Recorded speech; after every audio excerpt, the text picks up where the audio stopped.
الحمد لله وحده والصلاة والسلام على من لا نبي بعده وعلى آله وصحبه الذين أوفوا عهده. أعوذ بالله من الشيطان الرجيم. قالت الأعراب آمنا قل لم تؤمنوا ولكن قولوا أسلمنا ولما يدخل الإيمان في قلوبكم وإن تطيعوا الله ورسوله لا يلدكم من أعمالكم شيئا إن الله غفور رحيم. إنما المؤمنون الذين آمنوا بالله ورسوله ثم لم يرتابوا وجاهدوا بأموالهم وأنفسهم في سبيل الله أولئك هم الصادقون. سبحانك لا علم لنا إلا ما علمتنا إنك أنت العليم الحكيم. رب اشرح لي صدري ويسر لي أمري واحلل عقدة من لساني يفقه قولي واجعل لي وزيرا من أهلي رب زدني علما وارزقني فهما. ثم أما بعد. گرامی قدر بھائیوں، بہنوں اور پیارے بچوں،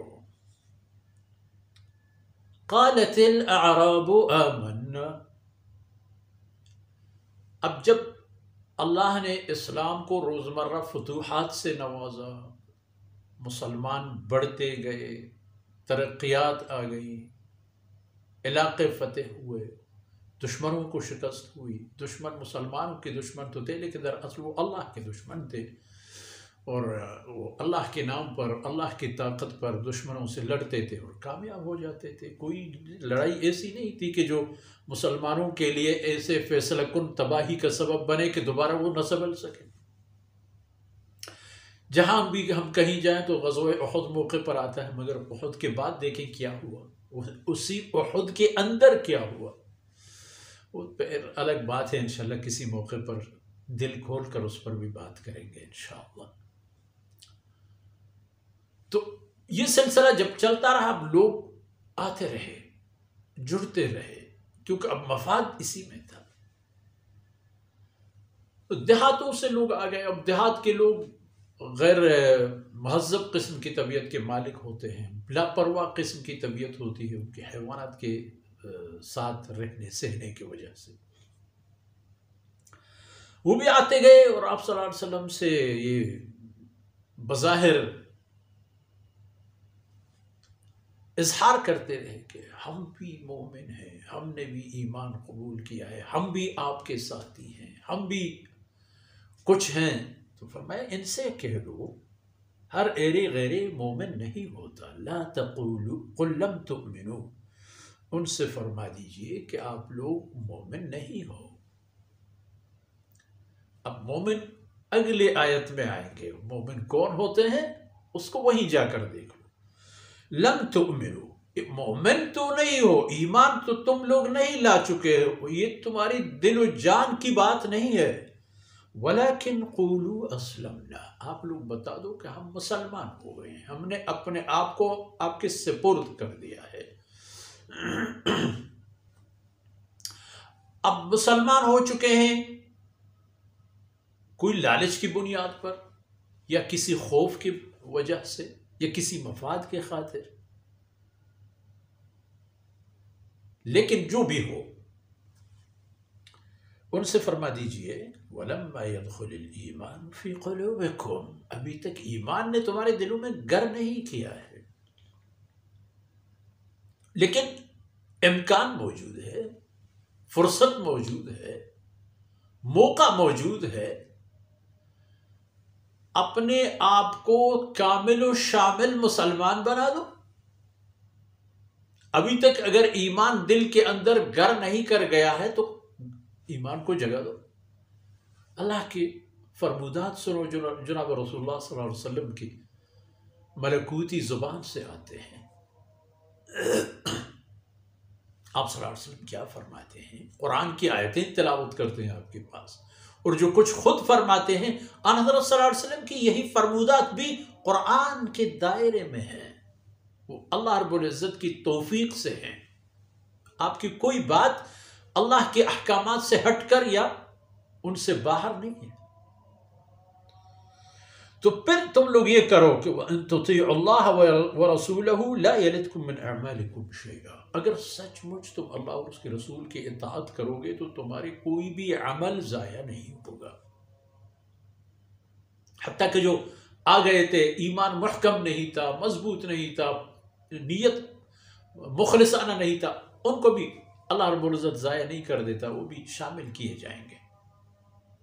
کیونکہ ان اللہ غفور رحیم، اللہ کی ذات بہت زیادہ بخشنے والا، معاف کرنے والا، درگزر کرنے والا مہربان اللہ ہے، جو رحیم بھی ہے، جو آگے چل کر بھی تمہیں مزید توفیقات سے نوازیں گے. اب مومن کون ہے؟ تم لوگ مدعی ہو کہ آمنا. مومن یہ ہے انما المؤمنون، مومن وہ لوگ ہیں کہ الذین آمنوا باللہ ورسولہ ثم لم یرتابوا، اللہ اور اس کے رسول پر وہ ایمان قبول کر چکے ہیں اور پھر دوبارہ شک ان کے دلوں میں نہیں آیا، پتہ نہیں کیا ہوگا کیا نہیں ہوگا. کمال ان لوگوں کی دیکھ لیجئے، ان لوگوں کی عظمت کو سلام کیجئے جو آن حضرت صلی اللہ علیہ وسلم پر ایسے وقت میں ایمان لے آئے جو آپ صلی اللہ علیہ وسلم تنہا اور بظاہر بے بس بھی تھا، اپنے ساتھیوں کا دفاع نہیں کر سکتا تھا. داد دیجئے صدیق اکبر رضی اللہ عنہ کو کہ وہ ان دنوں اپنے مال خرچ کر کے ان بے بس اور ضعیف اور لاوارث غلاموں کو جو اسلام کے سبب تکلیف سہتے تھے انہیں خرید کے آزاد کیا کرتا تھا.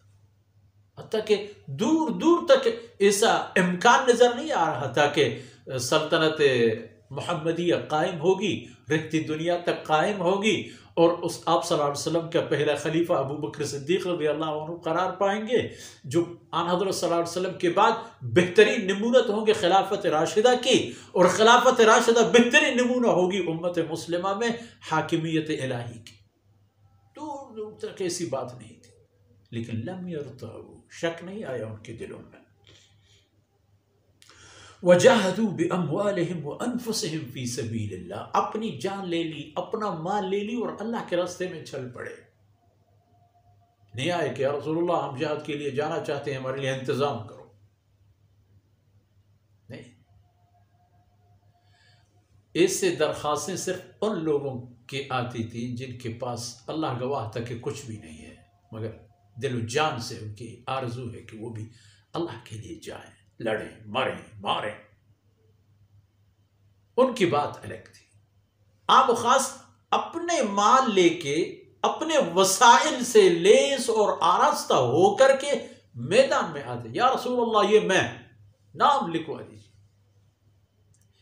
یہ لوگ تھے. وجاہدوا باموالہم وانفسہم فی سبیل اللہ، فرمایا اولئک ھم الصادقون، اصل ایمان کی دعویٰ میں سچے اور پکے لوگ یہی ہیں.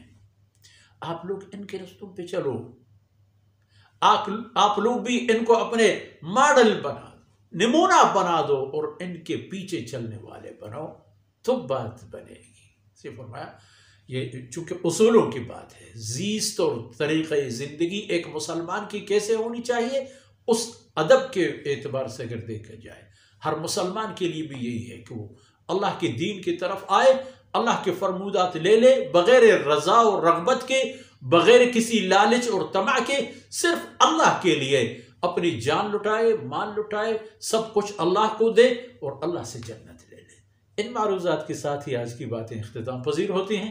اللہ رب العزت یہ ٹوٹی پوٹی باتوں کو میرے اور آپ کے حسنات میں شامل فرمائے. وصلی اللہ علی نبینا محمد وعلی آلہ وصحبہ اجمعین.